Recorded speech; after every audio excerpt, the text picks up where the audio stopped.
vous en êtes venu comment à faire de l'astrologie? J'ai commencé en 66, 67. Je crois que un de mes premiers livres, ça a été Marabout Flash sur l'astrologie. Et puis j'ai découvert aussi un vieux traité d'astrologie de 1935 dans la bibliothèque de ma grand-mère. Chocolat. Oh là, Voilà. On va le mettre tout de suite.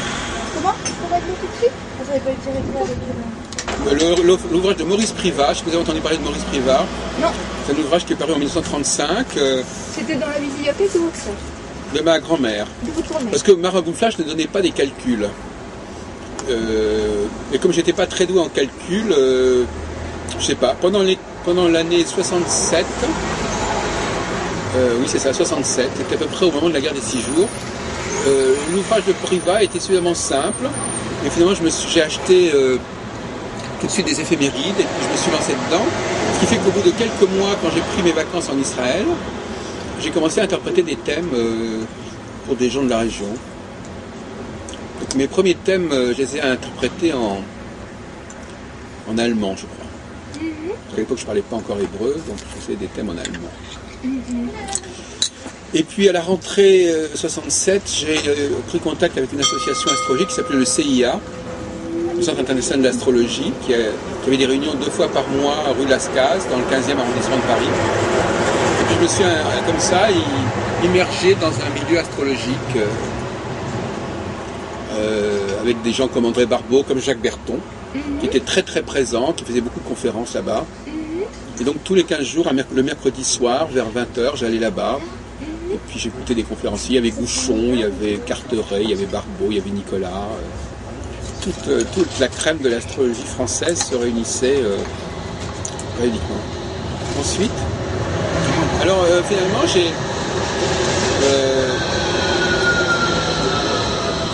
je me suis aperçu très rapidement qu'il y avait des recherches à faire. Pour moi, l'astrologie, c'était un domaine de recherche. Oui. Donc j'ai très peu... C'était un domaine de recherche, c'était pas un domaine de consultation. Non. D'accord. Parce que justement, je me suis aperçu assez rapidement qu'il y avait des choses dans la tradition astrologique qui clochaient. J'ai rapidement dissocié la théorie et la pratique, parce que je me suis dit, comment peut-on arriver à une pratique avec des données qui sont aussi douteuses, oui, aussi incohérentes. Et par conséquent, je me suis dit que la pratique ne prouvait pas la théorie. Oui. Alors, moi j'aimerais vous poser une question, parce que j'ai lu le traité d'astrologie d'Ibn Ezra. De qui? De Ibn Ezra. Oui, ah oui, Ezra, que j'ai traduit. Voilà, que vous avez traduit. Et j'ai été très surprise de trouver sous la plume d'Ibn Ezra des visions, des images, quand il dit les signes. Il parle des constellations d'une façon imagée et poétique. Et très souvent, il fait intervenir la notion de psychologie, presque de compassion avec les figures visualisées parfois. Par exemple, parle de gens en colère, de gens qui veulent faire autrement et qui ne peuvent, des personnages à qui ils prêtent, l'espace d'un instant, un petit flash, une intériorité. Ah oui, moi et il me semblait que là, il pouvait y avoir une ouverture vers la consultation. De par ce fait de se mettre à la place d'un personnage finalement. Oui. Ça m'a échappé. Ça vous a échappé? Oui. Mais j'ai traduit, peut-être que j'ai pas compris tout ce qu'il disait. Oui. Ça a creusé. Ce qui est intéressant chez Ibn Ezra, justement, dans les 2 traités que j'ai publiés, c'est qu'il y en avait un qui essayait de comprendre l'autre traité. Oui. Il y avait un traité pratique et il y avait un traité théorique, le traité des fondements, qui c'est de comprendre la raison d'être de tout le discours de l'astrologie. C'est lui qui dit, Ibn Ezra, que c'est très conventionnel, en fait, que c'est des conventions qui ont poussé à établir des données symboliques. Vous parlez de lui, c'est ce qu'il dit? Il me semble, je demande.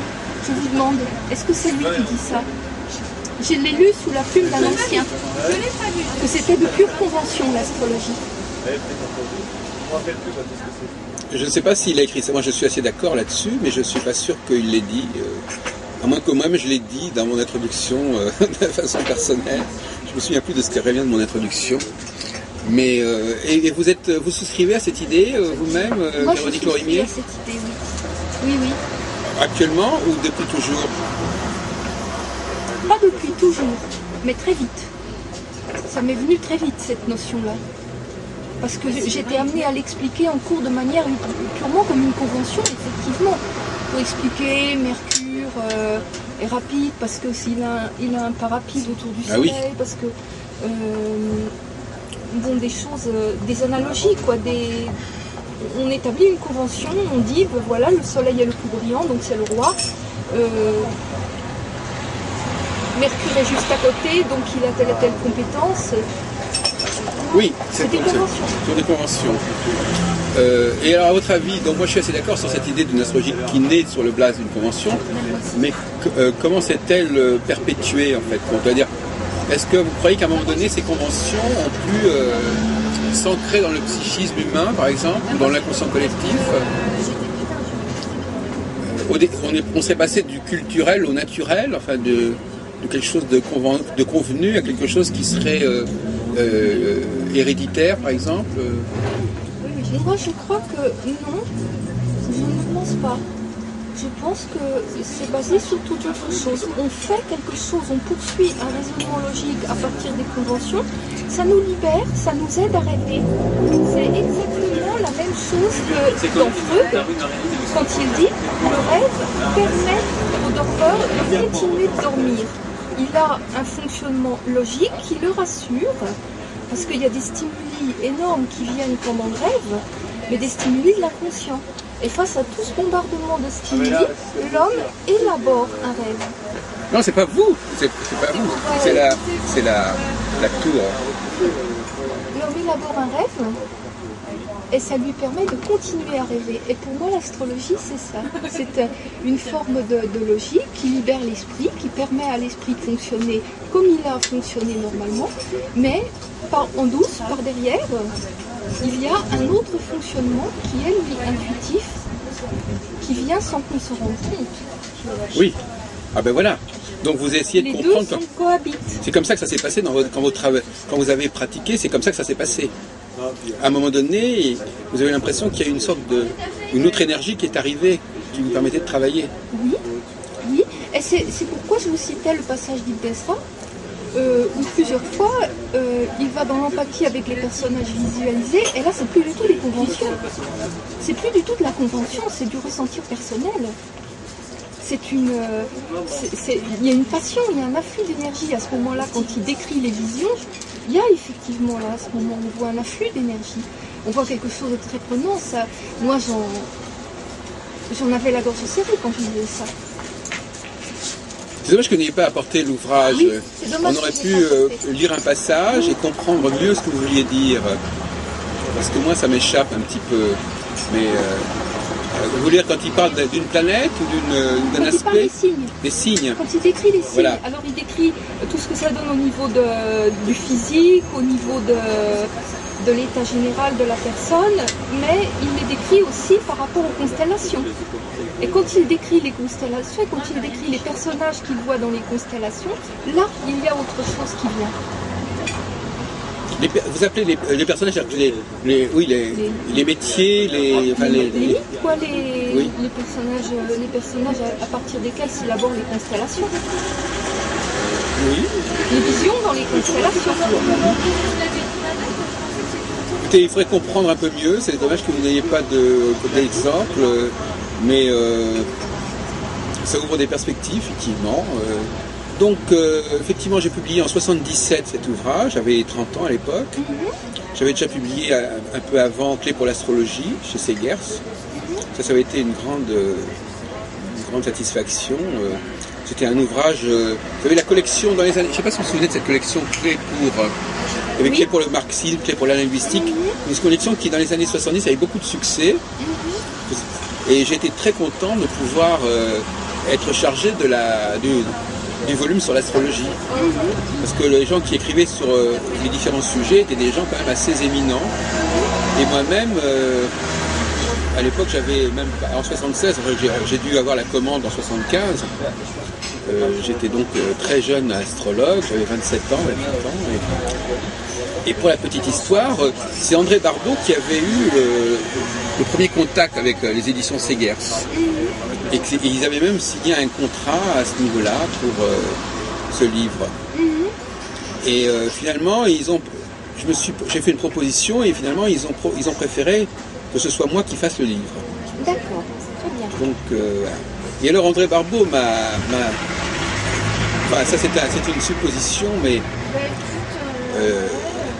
20 ans plus tard, il y avait un contrat que j'avais chez un éditeur qui a été annulé. Et on ne sait pas très bien quelle est la pression qui a joué pour que je ne fasse pas le livre. Mais on peut soupçonner que c'est une sorte de choc en retour.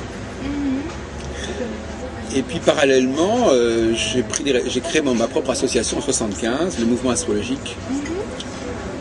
Et donc, je suis toujours resté dans ce milieu, mais la différence entre moi et la plupart des astrologues, c'est que moi, je ne pratique pas leur astrologie.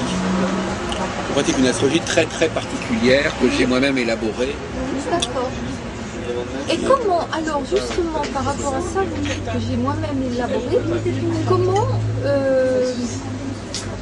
est-ce que vous évoluez avec cette visée de théorie, de faire une théorie? C'est-à-dire que moi, mon travail n'est pas de théoriser la pratique astrologique. D'accord, la pratique, bien sûr. Il ne s'agit pas d'élaborer une théorie pour justifier ou étayer la pratique. Parce que pour moi, cette pratique, elle est déjà alimentée par une théorie. Et donc, il faut déjà juger de cette théorie en tant que telle. Parce que moi, l'autre jour, je discutais avec quelqu'un qui me dit « Oh, la théorie, c'est pas très important. De toute façon, la pratique, elle est là. » Alors, comme si la théorie n'était là que pour expliquer un phénomène existant. Hein, c'est comme par exemple il y a du tonnerre, le tonnerre est là, je vais expliquer pourquoi il y a du tonnerre. Pour moi, c'est pas du tout ça. Pour moi, l'astrologie, elle est à définir. Elle n'est pas simplement à expliciter. Et donc, par conséquent, c'est le concept même de rapport entre l'homme et les astres qui est à expliciter, et non pas la tradition astrologique en tant que telle. Donc j'ai une approche plutôt anthropologique. Je me suis demandé comment nos ancêtres ont pu développer une relation avec les astres, ont pu justement convenir d'une relation avec les astres. Oui. Et pour moi, la tradition astrologique est très loin, très éloignée de ce qu'a pu être l'astrologie et la motivation initiale des gens qui ont fait de l'astrologie. Et notamment, je suis tout à fait opposé à une astrologie individuelle. Une astrologie du thème natal. Excusez-moi. Allô? Excusez-moi. Donc. Pas d'astrologie individuelle. Oui, pas d'astrologie individuelle au sens de. Pour moi, l'individu, c'est quelqu'un qui essaie d'assumer le collectif à son échelle. D'accord. Hein? Et d'ailleurs, à mon avis, c'est un des grands débats. Par exemple, quelqu'un qui dit qu'il est du bélier ou du taureau, il sait très bien qu'il n'est pas tout seul à être du bélier et du taureau. Mais il s'est dit, je suis quand même du bélier, mais comment le suis-je à ma façon à moi? Je ne suis pas en train de défendre cette idée-là, mais c'est ça qui est un peu ça. De même, je suis une femme, par exemple, vous êtes une femme, vous pouvez avoir des enfants, ça n'est pas individuel, mais en même temps, c'est un trajet individuel qui est impliqué. Cette articulation, l'interface entre le collectif et l'individuel. Ce que j'appelle l'interface citoyenne, en quelque sorte. C'est-à-dire, je suis quelqu'un qui n'est pas tout seul dans son genre, j'appartiens à un groupe donné, qui a des potentialités données, comment je vais les réaliser à mon échelle individuelle. Ce qui n'est pas la même chose que le thème astral qui, lui, dès le départ, vous positionne comme en ayant une matrice vraiment personnelle. Et qui n'est pas celle de l'autre. Alors que pour moi, nous partageons des matrices, mais nous ne les vivons pas toujours de la même manière. Mais ce n'est pas l'astrologie qui va nous dire comment nous les vivons. Oui, non, c'est pas l'astrologie. Il y a des astrologues qui pensent que c'est... Allô? Oui, absolument. Allô? Oui, c'est pour ça que tout à l'heure je vous ai posé la question, quand vous m'avez dit que j'ai fait de la philosophie et ça m'a éloigné de l'astrologie, je pense que il y a des formes d'astrologie qui ne sont pas si incompatibles avec la philosophie que d'autres. Non, mais ça m'a pas. Non, non, c'est pas ça. C'est pas la philo qui m'a éloigné de l'astrologie, c'est mon fonctionnement. C'est mon fonctionnement. Oui, d'accord. C'est mon fonctionnement. Par rapport à la philo, j'avais pas du tout une pensée orthodoxe. C'est pas. C'est vraiment la rencontre d'un savoir et d'un mode de fonctionnement qui était quelque part aussi coupable en philo. Mon mode de fonctionnement de la pensée était coupable aussi en philo. D'accord. Ah. Et maintenant, vous êtes... au départ, vous voulez dire... Et quand ça vous m'a êtes... demandé une implication d'énergie énorme pour réussir en philo. Oui. Pour réussir mon cursus d'études. Oui. Ce que je m'étais fixé comme projet. Hmm. Ça m'a demandé une énergie très grande. Donc, Effectivement, l'astrologie s'est retrouvée par en gros de par mon fonctionnement, pas de par la théorie astrologique. oui, mais votre fonctionnement a déterminé de nouvelles exigences, de nouvelles attentes Voilà.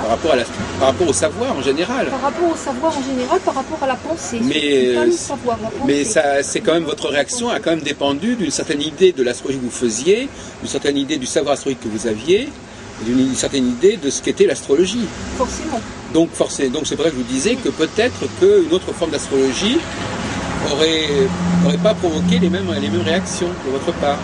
Alors moi, la forme d'astrologie que je propose aurait peut-être été plus compatible avec votre fonctionnement que celle que vous aviez en tête. Peut-être. Tout est relatif. Hein, voilà. Oui. Vous avez, au lieu de repenser l'astrologie ou de se dire qu'elle pouvait être autrement, vous avez plutôt dit, si l'astrologie étant ce qu'elle est, je m'en éloigne. Non, moi étant ce que je suis. Oui. Moi étant ce que je suis. Et l'astrologie étant ce qu'elle est. Non, Ah, non, non. Bah parce que non. autrement, à ce moment-là, Non, c'est vraiment. Non. J'ai pas. Non, c'est pas l'astrologie étant ce qu'elle est, c'est vraiment moi étant ce que je suis. Oui. Alors, vous étant ce que vous êtes, qu'est-ce qui vous a amené à ce moment-là? J'essaie de comprendre. Vous étant ce que vous êtes, vous dites que vous-même, la philosophie, quand vous avez commencé la philosophie, vous étiez décalé par rapport à la philosophie. Oui. Bon. Et ce décalage, il était lié à l'astrologie? Non, il était lié à mon mode de pensée en général. Voilà. Et votre mode de pensée en général, au départ, il était compatible avec l'astrologie? Oui, il était compatible avec l'astrologie. Avec une certaine astrologie que vous avez pris. Voilà, non, je comprends ce que vous me dites.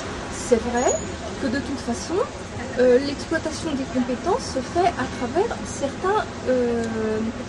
Certaines représentations. certaines représentations. Voilà, effectivement, bien sûr. Bien sûr. Mais il n'y a pas que ça. Moi, je mettrais surtout l'impact sur, par exemple, des choses tout simplement comme la fatigue. La fatigue, pure et simple. Oui. Et puis, aussi, un certain jugement sur moi-même. Une mise en doute de mes capacités à moi.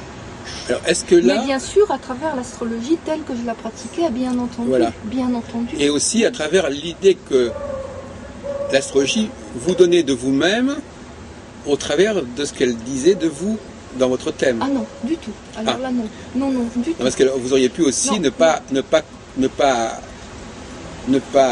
vous accorder avec l'image que l'astrologie Non. vous renvoyait de Non, vous-même. non, l'astrologie, on va pas. Franchement, non, alors là, non. Non, là, ça. C'est une hypothèse. Oui, c'est une hypothèse. Mais vous-même, est-ce que vous avez fait votre thème? Est-ce que vous en tenez un certain compte? Alors, j'ai fait mon thème, je n'en tiens pas compte. D'accord. J'ai fait mon thème il y a 40 ans. Curieusement d'ailleurs, je l'ai fait sur des bases fausses d'ailleurs. Enfin des bases disons problématiques parce que ma mère j'ai toujours connu, depuis très jeune, je connaissais mon heure de naissance. Et donc j'étais parti sur cette heure de naissance que ma mère m'avait donnée quand j'avais, je sais pas, 7-8 ans. Et donc j'étais parti sur une heure de naissance et puis 20 ans après, j'ai pris connaissance de l'heure qui était déclarée et qui était de 1 heure de moins que celle que ma mère m'avait donnée. Oui. Ce qui fait que maintenant j'ai toujours un peu un problème parce que les gens ils étudient mon thème à travers une heure Oui, mais qui c'est n'est pas ça. celle, si qui est la bonne, mais qui n'est pas celle De qui m'a l'émission. permis de rencontrer l'astrologie. Oui, oui, d'accord. Et si j'avais rencontré l'astrologie avec la bonne heure de naissance, j'aurais peut-être été moins impliqué. Parce que la vraie heure me convenait moins bien que la fausse heure. La vraie heure vous rendait une image de vous différente. Oui, un ascendant différent, un positionnement des planètes dans les maisons différents, etc. D'accord, je comprends votre question maintenant. Oui, oui. Oui, oui. Mais ça, c'est venu beaucoup plus tard. Alors que j'avais déjà pris beaucoup de distance par rapport à la première heure qu'on m'avait donnée. Mais c'est pour vous dire qu'aujourd'hui, je suis encore plus, un rapport un peu plus compliqué par rapport à ce thème natal. Et de toute façon, moi je n'ai pas du tout coupé les ponts avec l'astrologie, mais par contre, déjà en 76, voyez-vous, il y a 32 ans, dans la 4e couverture de mon livre, Clé pour l'astrologie, il était marqué que je me portais en faux par rapport au thème astral. Donc ma croisade contre le thème astral, elle n'est pas d'hier. Oui, oui. J'ai mis en question la pertinence du thème astral comme un élément de l'astrologie très rapidement. Et ça fait partie de ce que j'appelle j'ai inventé récemment un concept qui est le concept de syndrome de non-perception des manques et des substituts. SNPMS. C'est-à-dire un instinct qui nous pousse à nous dire que quelque chose ne va pas dans un système. Que quelque chose manque ou quelque chose est là qui n'aurait pas à y être. Voyez-vous. Et ça, je crois que c'est on est très inégaux par rapport à ça. Il y a des personnes quand face à un système quel qu'il soit, ont tout de suite l'instinct de le défendre, ou de l'accepter tel quel, ou de l'accepter tel qu'il se présente. Et d'autres, ce que j'appelle une approche apologétique, et d'autres qui ont au contraire une approche plutôt critique et qui tout de suite voient que quelque chose est en trop ou que quelque chose manque. Et pour moi, le thème astral a toujours été perçu comme un élément en trop, dont l'astrologie pouvait se passer, et qui venait perturber toute l'économie de l'astrologie. L'astrologie peut s'en passer, mais dans le fonctionnement de l'astrologue, s'il est en consultation privée, il ne peut pas s'en passer. Moi, j'ai essayé récemment de me lancer dans des consultations privées où je n'utilise sans support. Voilà, sans le thème astral. Et je l'ai dit très clairement aux personnes qui m'avaient appelé. Je disais voilà, on va pas faire votre thème astral, on va étudier comment vous avez vécu certaines échéances collectives d'ailleurs, donc pas liées pas en transit par rapport à votre thème, des configurations majeures. Comment ça s'est répercuté chez vous, et pas seulement chez vous, mais dans votre environnement. Parce que l'avantage de mon système, c'est que ça permet de comprendre aussi bien, il y a une configuration X qui se produit, un signal X, et on va voir comment plusieurs personnes réagissent par rapport à ça. Et elles réagissent par rapport à ça, non pas par rapport à leur thème, mais par exemple par rapport à leur sexe, par rapport à leur situation, par rapport à leur âge, par rapport à leur situation socio-professionnelle. Mais ça, ce sont des éléments qui, généralement, sont considérés comme ça, c'est ça qui prend la place du thème astral, si vous voulez, chez moi. Il y a des éléments de différenciation que je prends ailleurs qu'en astrologie. L'astrologie, je la laisse à un niveau des structures cycliques, mais le coefficient personnel, je vais le chercher en dehors du thème astral. Très bien, oui, d'accord. Parce que toute la question est là, c'est justement de quoi parle le thème astral. Et souvent, le thème astral, il sert un peu à tout.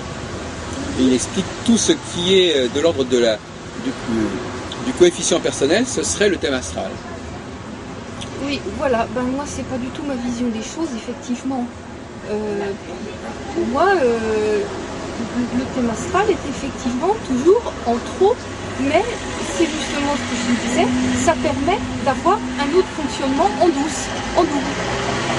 Le thème astral, on le regarde, il donne il endort. Son rôle est d'endormir. Il fait... on regarde à l'intérieur, mais on ne sait pas à la fin, quand on fait de la consultation privée, enfin moi personnellement quand j'en faisais, à la fin, je ne regardais même plus le thème, je n'en tenais plus aucun compte.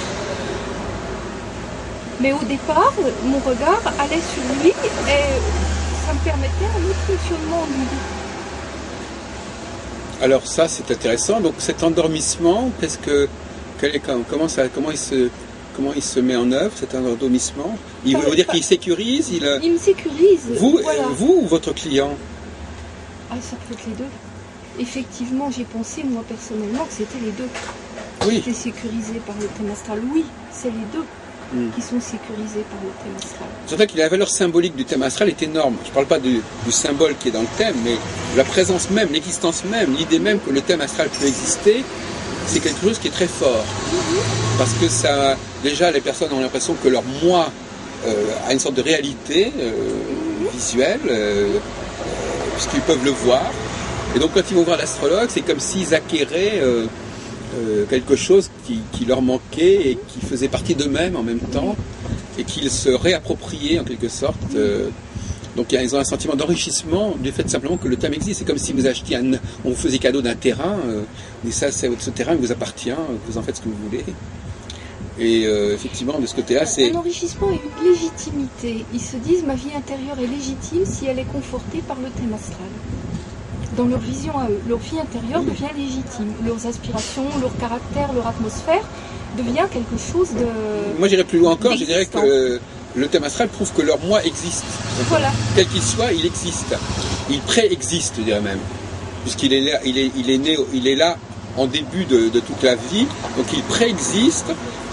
L'individu n'est pas uniquement le résultat de ce qui lui arrive ou de son environnement, puisqu'il a déjà quelque chose de départ. Même si cet environnement va retravailler ce quelque chose préexiste. Et ça, c'est satisfaisant quelque part pour la conscience. Et en ce sens-là, effectivement, ça endort, ça calme l'angoisse métaphysique de voilà. Qui suis-je, est-ce que je suis voilà, donc effectivement, c'est la fonction. Moi, je dis toujours, cette fonction, il importe peu de savoir ce qu'il y a dans le thème, qui est savoir, c'est qu'il y a thème. Voilà, oui, absolument. Oui. Il y a thème, donc il y a quelque chose en moi qui est là, que je vais incarner, que je vais éventuellement faire évoluer, mais qui n'est pas donné simplement, qui n'est pas simplement... je ne suis pas seulement le produit de quelque chose qui m'arrive au cours de ma vie. Ça donne une résistance, comme ça. J'ai un lieu de résistance, une sorte de noyau dur par rapport auquel je peux repartir vers le monde. C'est une façon d'être au monde, en fait. Oui, oui, oui. Oui, oui. Ça... Comment dire? Oui. Et alors,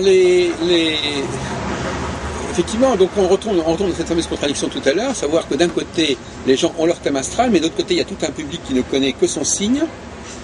Et lui, par contre, il n'a pas cette espèce de fantasme que le signe va épuiser son individualité. Voyez-vous.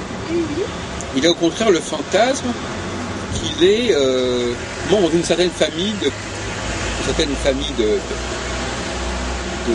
d'une certaine mentalité qui est propre au signe. Et donc, il n'est pas tout seul dans son genre. Donc le thème astral donne plutôt l'impression qu'on est tout seul à être comme on est. Et au contraire, le discours de l'astrologie zodiacale et populaire, c'est qu'on n'est pas tout seul à être comme on est. Et c'est le choc, l'entrechoc entre ces deux philosophies qui sont toutes les deux véhiculées par l'astrologie, qui à mon avis fait problème. Et il y en a une des deux qui est dévoyée, si vous voulez, philosophiquement. Celle du thème astral, d'après vous. D'accord. Voilà, c'est celle-là qui est un dévoiement au sens littéral du terme, c'est-à-dire de sortir de la voie propre à l'astrologie. Ben oui, alors, moi je... Même si effectivement la théorie du thème astral a aussi ses lettres de noblesse et a aussi son impact. Bien sûr. Moi j'en reviens à mon histoire de Freud et la psychanalyse et l'élaboration du rêve. chez Freud, le rêve n'est pas du tout quelque chose de si singulier que ça. C'est une réinterprétation de certains mots qui ont pu être dits, de certaines phrases qui ont pu être entendues, et d'un regard de l'autre sur soi. Et alors, c'est le moi, mais le moi dans ce qu'il n'a pas tellement de singulier, dans ce qu'il a du collectif, par le langage, par le verbe. D'ailleurs, chez Jung, ça a pris d'autres proportions encore plus, beaucoup plus collectives, puisqu'il emploie même le mot collectif lui-même. Il emploie le terme d'inconscient collectif. D'ailleurs, je ne sais pas comment on dit en allemand, exactement comment il le dit, mais enfin, en tout cas, c'est traduit comme ça. Oui. Gemein, je sais pas, comme ça. Moi, je ne connais pas la langue. Oui, enfin, il faudrait quand même revoir le terme exact utilisé, parce que les traductions sont toujours un peu fautives. Mais ce que vous dites est très intéressant. Bien évidemment, comme Lacan dit que, bon, de toute façon, le langage, c'est pas individuel. Le langage n'est pas individuel. Et le thème astrologique, même le thème singulier, n'est pas individuel. Et moi, c'est ce qui m'intéresse aussi. Oui. C'est dans le fait que c'est un langage. On endosse quelque chose qui est du domaine du collectif aussi. Bah oui, d'une certaine manière. Quand on vient donner une valeur à l'ascendant, par exemple,